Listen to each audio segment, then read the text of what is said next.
The floor of the chamber was cold. Not cold the way a room gets cold when no one has thought to heat it. Cold the way a decision does once it has been written down and filed and forgotten about by everyone except the people it was made against. Ren Ossel noted this in the session record. Not the cold, that was not the kind of thing the session record tracked. But the floor was the first thing Ren noticed when the human envoy walked in, because the envoy looked down at it for 1 full second before she looked at anything else. As if she were checking something, as if the floor was an old fact she had come to confirm. No staff beside her, no advisors behind her, no papers on the table except one folder already closed. The convener's platform held all 9 limbs extended. Full authority display. The envoy set a dented steel flask on the railing and sat down. Ren straightened the session ledger.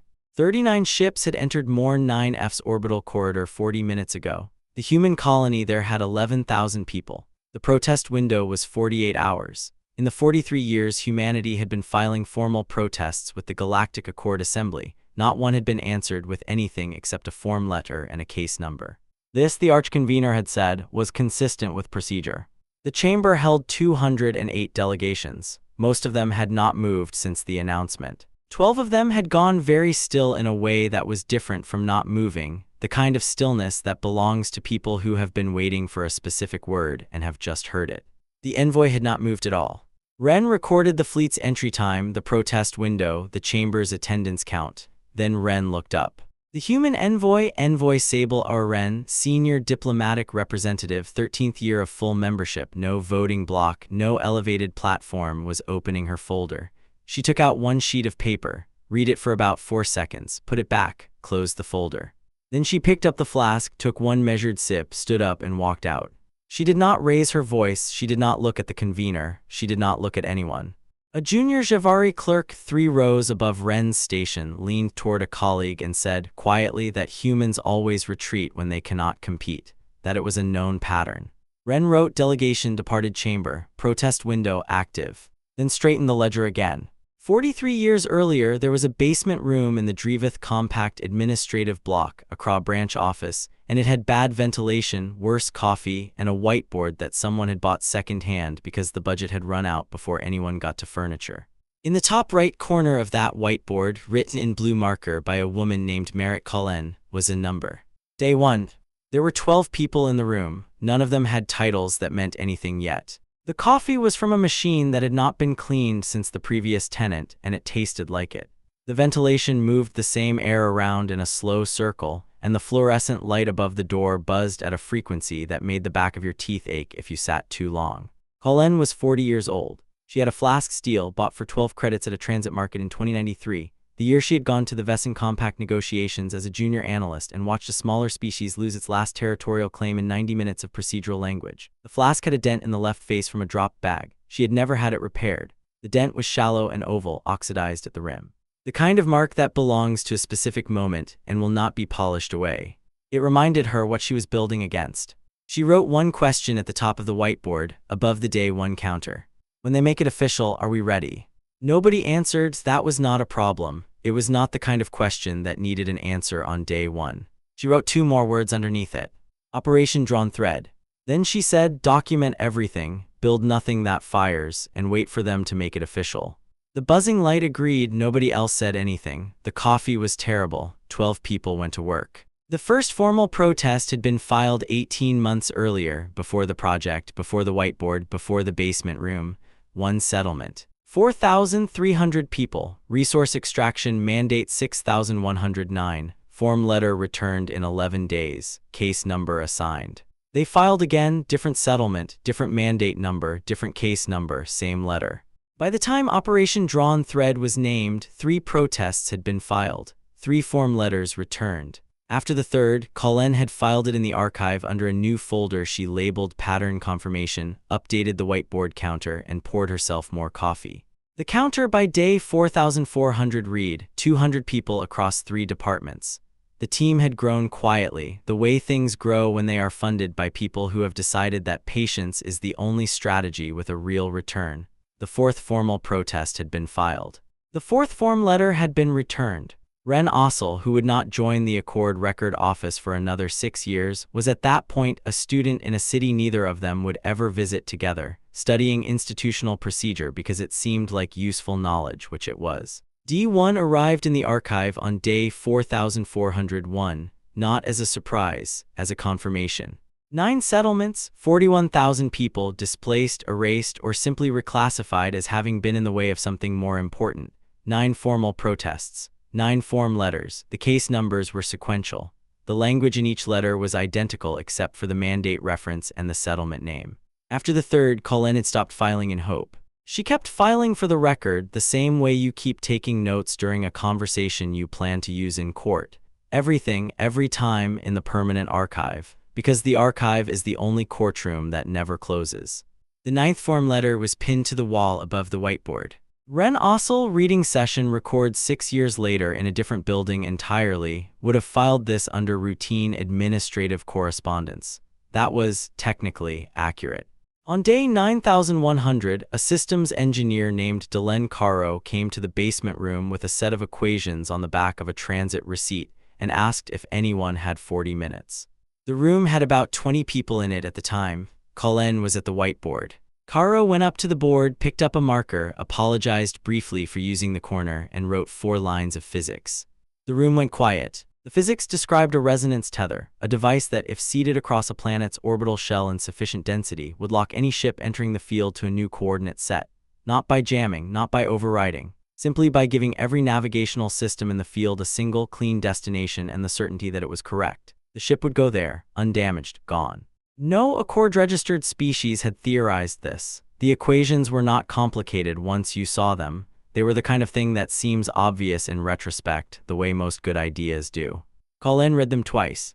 "Has anyone else seen these?" she asked. "No," Caro said. Colin nodded, wrote Phase 2 on the whiteboard. The room stayed quiet for a moment longer than felt natural, and then Caro sat down and someone poured more coffee and the meeting continued. Caro kept a small cactus on the corner of her workstation. It was dry-looking and plainly unbothered by the fluorescent light.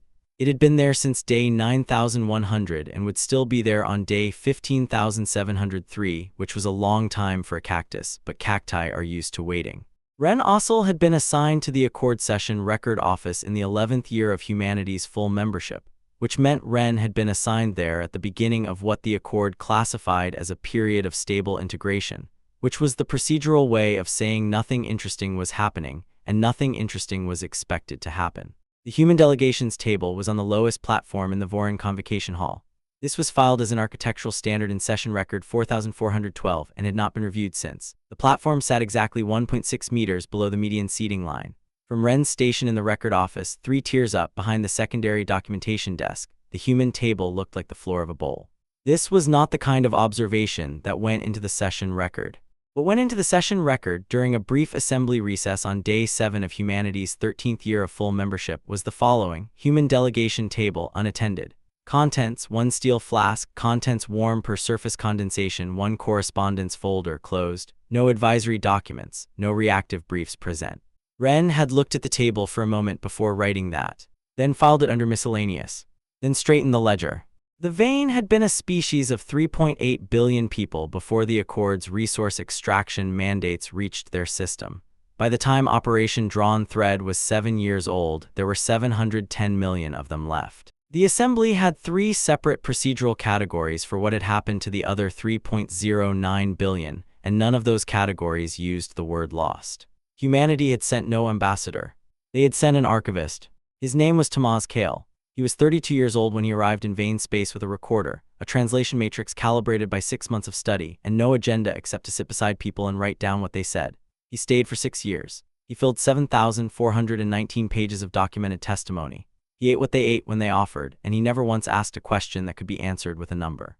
The Vane elder who sat on the primary council was named Suran. She had been on the council for 31 years. She was, Tamaz wrote in his case notes, the most precise speaker he had ever recorded, a quality he attributed to the oral archive tradition, which meant that Vane history was carried in spoken recitation chains, passed person to person over centuries, and that every word in those chains had been kept because it was the right word and not because it was close enough. Sora and read 1,200 pages of human history in exchange. She read them slowly, Tamaz noted, the way a person reads something they expect to need to remember. On the day Tamaz was preparing to leave, day 4 of his final week, 18 months before the end of his 6-year posting, Suran had said to him, "You are the only species I have encountered that files its grief before it finishes feeling it." He had not had an answer for that. He wrote it down anyway under closing observations and kept it there.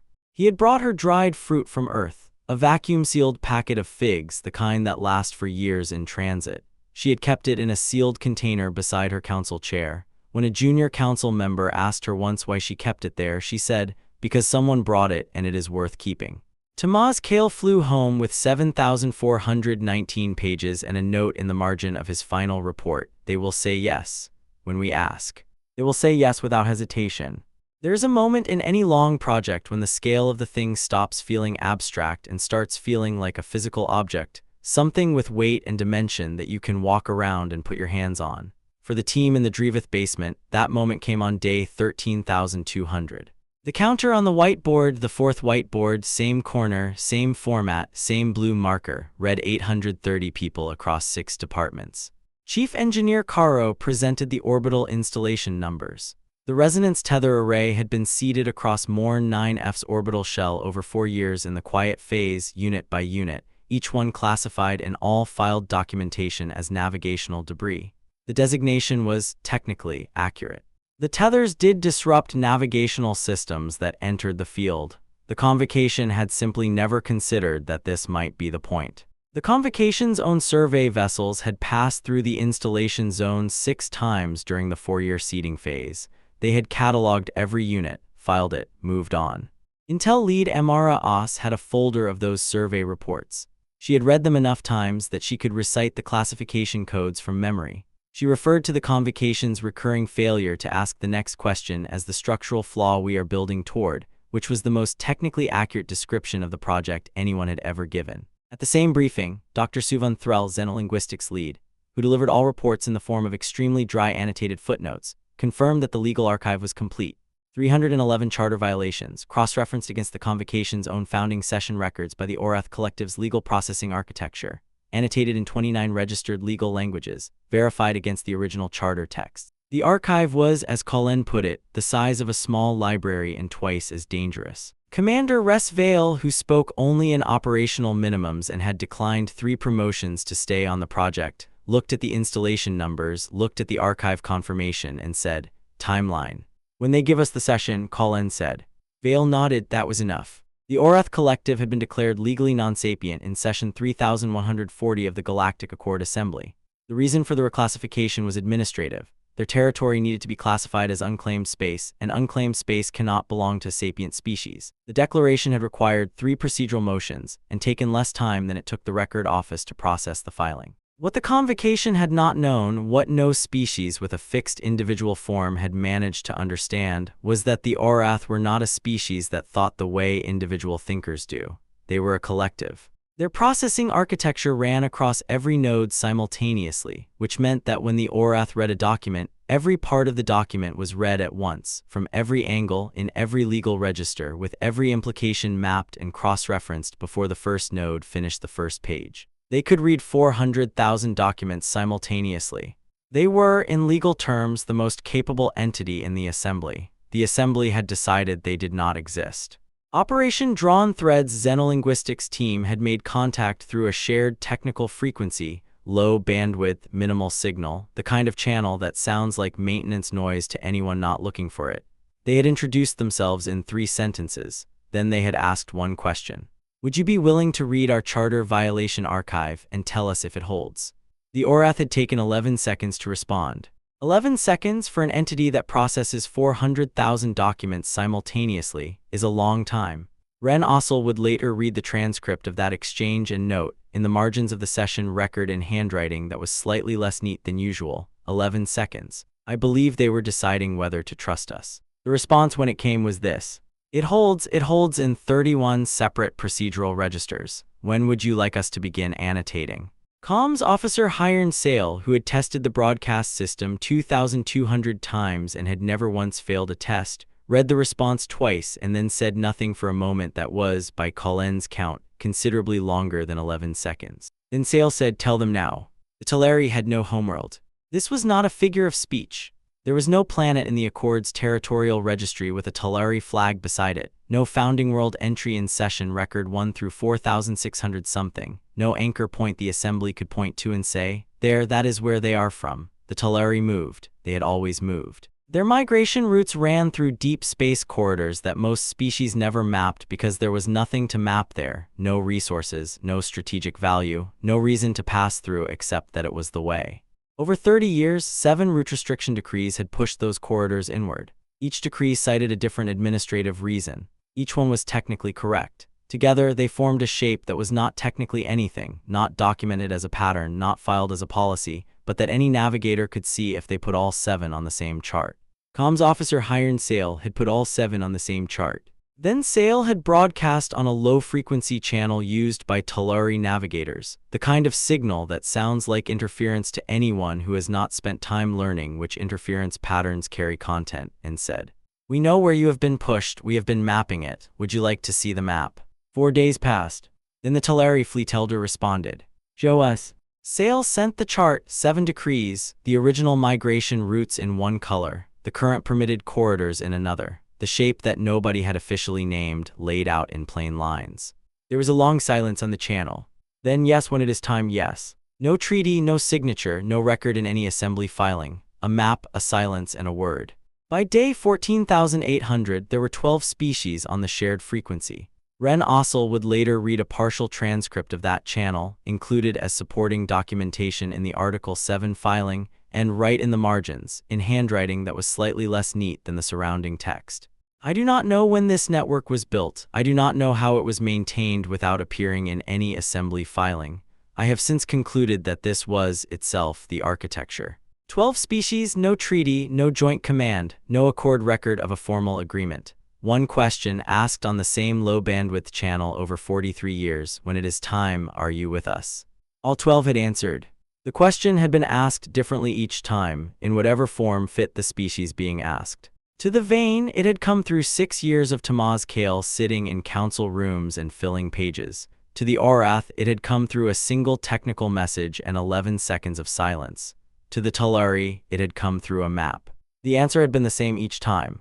The survey report was filed on day 13,419. Ren had found it later in the cross-reference documents attached to the Article 7 petition, a standard convocation survey log, 3 pages, issued by a deep mapping vessel called the 7th Standard Reach. It covered a scheduled pass through the outer orbital zone of Morn 9F system. Navigational debris noted 1,400 units approx, distributed across orbital shell at irregular intervals. Standard classification.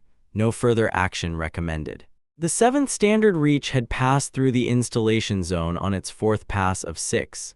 Each pass had returned the same classification. Each had been filed, processed, and forgotten.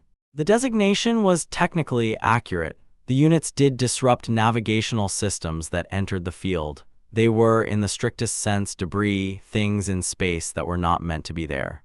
The convocation had simply never considered that this might be the point. Intel lead Emira As kept all 6 survey reports in a single folder labeled structural flaw. She had read them often enough that she could have told you the registration number of the 7th Standard Reach from memory, and the name of the officer who had signed each report and the exact wording of the final line, "No further action recommended." She found this line, those 4 words, the most precise summary of the entire project she had ever read. No further action recommended.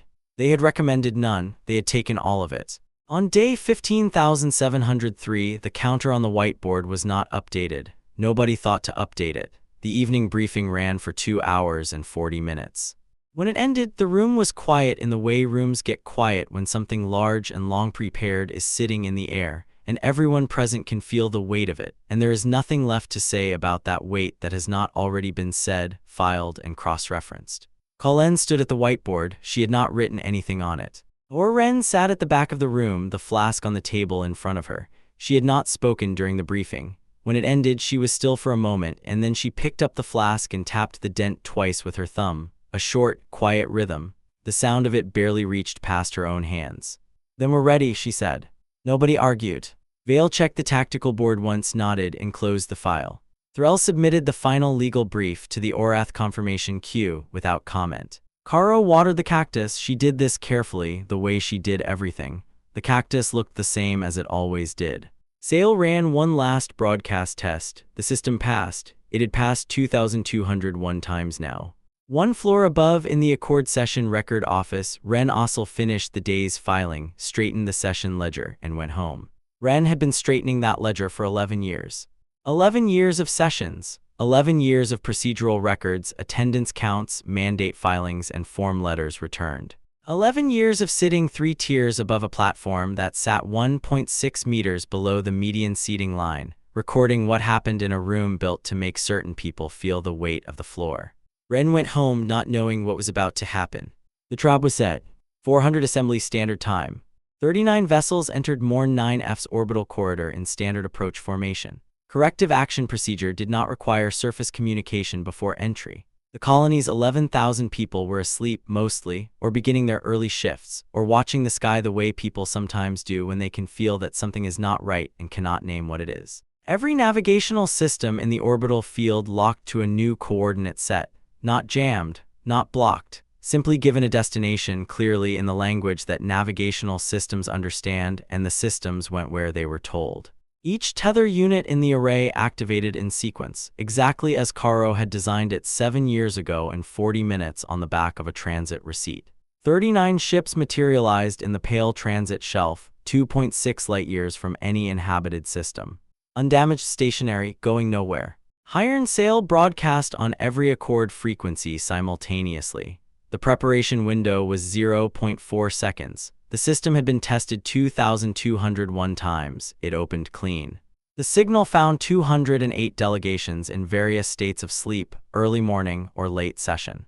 It found the Archconvener's platform 9 limbs fully extended, the display of authority that Rothak S. Selvan had maintained for 11 years of formal sessions, the display that said, "I am here, and the weight of this institution rests with me." It found Ren Ossel's screen in the record office, where the session log was already open from the night before. The signal opened on Envoy Sable or Ren, seated at a small table. The flask was in front of her. She had tapped the dent twice before the camera opened. Ren would not know this until much later, reading the timestamp records. 2 seconds before the signal went live, a brief motion of her right thumb, a short and private rhythm, the kind of thing you do not do for an audience. Then the camera opened and she was still. 4 seconds. 208 delegations stared at a human woman sitting at a table with a dented steel flask, looking entirely unhurried, the way you look when you have been to a meeting 1,000 times and know exactly how it will go. Then she spoke. The Galactic Accord Assembly has, over 43 years, displaced or erased 9 human settlements containing 41,000 people. We have filed 9 formal protests. We have been present at 13 years of assembly sessions from a platform positioned 1.6 meters below the median seating line, a gap filed as architectural standard and never reviewed. We have been present, we have been documented, we have been patient. She paused, picked up the flask, set it down. We want to be precise about something. We were not waiting to be saved, we were not waiting for permission, we were not waiting for you to become better. We were waiting for you to make it official, to provide in a single actionable session the procedural grounds that our archive had spent 4 decades preparing for. You have done that. We are grateful for your consistency. She turned the feed over to Dr. Suvan Threll. Threll read for 7 hours. Every violation, every date, every settlement name, every population count.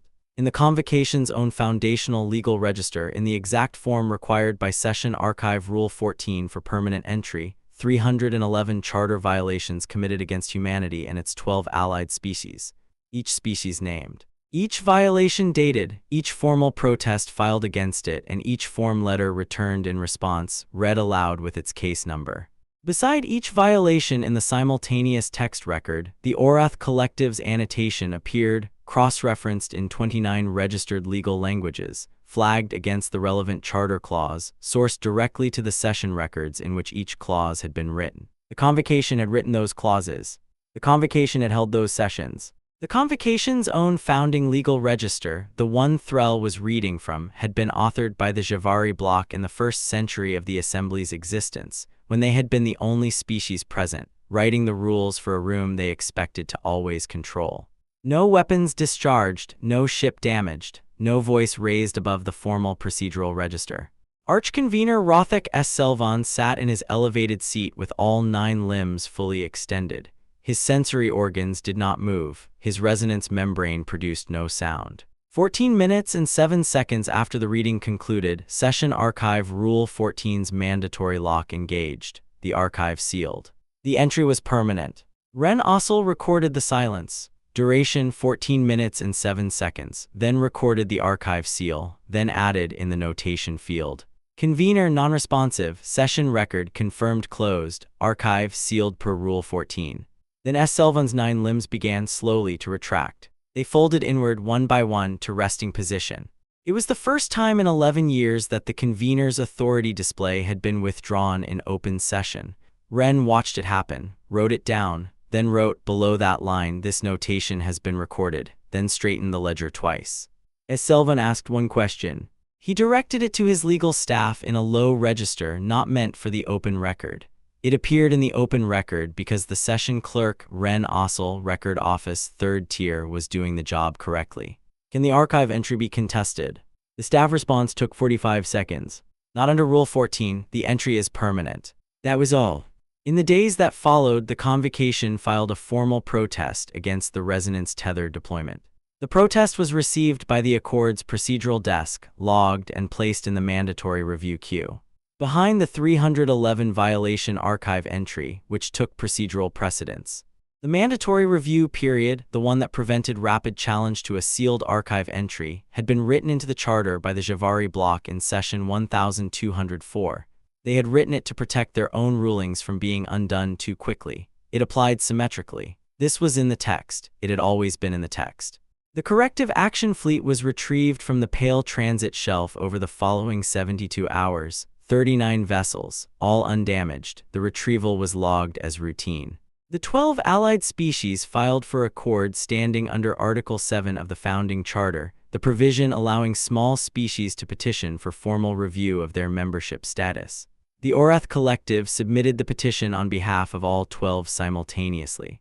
Article 7 included an escalation clause. If a petition was rejected without a valid procedural reason, the rejection itself triggered an automatic review of the rejecting body's authority in the relevant matter. The convocation had written this clause. They had written it to protect themselves from challenges by smaller species who might, they had reasoned, attempt to use the petition process to delay legitimate convocation action. The clause applied symmetrically. This too had always been in the text. The platform differential in the Vorin Convocation Hall was flagged for architectural review under the procedural audit triggered by Charter Violation Entry 7 of the 311. The audit was assigned to a Tulare-appointed procedural observer, the first time in the Assembly's history that a Tulare individual had held any official Accord role. The observer's name was recorded in Session Record 4601. Ren Ossel recorded it. Then, at the bottom of that day's session notes, below the formal record line, in handwriting that was technically outside the format requirements for official session documentation. I have been straightening this ledger for 11 years. I am going to stop doing that. On Morn 9F at 4:01, a woman named Essa Crane had been awake. She was 43 years old and she had been on the colony for 9 years, and she had been awake at that hour because the irrigation lines on her section ran their overnight cycle at 3:50 and sometimes they needed checking. She had been outside in the dark with a light in her hand, walking the rows, when the ships above went silent on every tracking screen and then simply were not there. She had stood in the field for a long time. The irrigation lines hummed, the sky was clear, there was nothing up there except the stars, and the stars had always been there. She went back inside and made tea and sat at the table until the sun came up. 3 weeks after the session, in a windowless room in the Drevith Compact Administrative Block, a senior Accord observer asked Envoy Sable Oren to describe Operation Drawn Thread. Was it a weapons program? Oren considered this a legal strategy. She looked at the table. A diplomatic operation. She was quiet for a moment that ran longer than the question seemed to call for. It was a filing system, she said. Built by people who understood that the most dangerous thing you can do to an institution that believes it is permanent is to document it carefully and wait for it to become inconsistent with itself. She paused. We did not build a weapon, we built a filing system so thorough it became one. The mandatory review period concluded. The 311 violations were formally entered into the permanent galactic record. Article 7 review proceedings opened for all 12 allied species. The platform differential in the Vorin Convocation Hall remained exactly 1.6 meters below the median seating line, pending the architectural review, pending the audit, pending the procedural sequence that had been set in motion by the words of a charter the convocation had written for themselves. None of this was fast, none of it was meant to be. Colin's flask had broken in transit. It had made it 30 years, the dent holding, the seam holding, the handle holding through 12 accord sessions and 6 departmental moves and 1 very rough atmospheric entry during the Morn 9F survey trip in year 4. But the transit case had taken a bad knock somewhere between the Drevith building and the shuttle dock, and when Oren opened the bag at the colony landing pad, the flask was in 3 pieces. The dent had finally given way. Oren had a flask of her own. She had bought it at the same transit market, the Accra Hub, second stall past the east entrance, the year before during a stopover because she had been thinking about getting one. It had no dent. It was new and unscratched and had not yet been anywhere. She walked out into the field where the settlers had built their memorial. 41 markers, 1 for each 1,000 people lost across 9 settlements and 37 years. Small, plain stones, each one carved with a name, not a number, not a case reference, a name, and with small things left beside them. A folded piece of cloth, a seed packet, a photograph sealed in clear wrap, a child's drawing kept flat under a piece of glass. The irrigation lines ran in slow channels between the rows. They hummed, low and steady, the sound and the faint vibration together underfoot. The colony's 9th year of growth was in the ground around her. The sky above Morn 9F was clear and pale, and the sun was at the angle where it sits in the middle of a morning that has already decided to be quiet. Oren stopped at the first marker. She set the flask at the base of it. Not as a statement, not as a symbol. It was simply where she put things she intended to leave. The irrigation lines kept running. The field held the morning light. The sky stayed clear above the colony, above the stones, above the new flask with no dent in it yet, waiting, the way new things do, to be given a history of its own.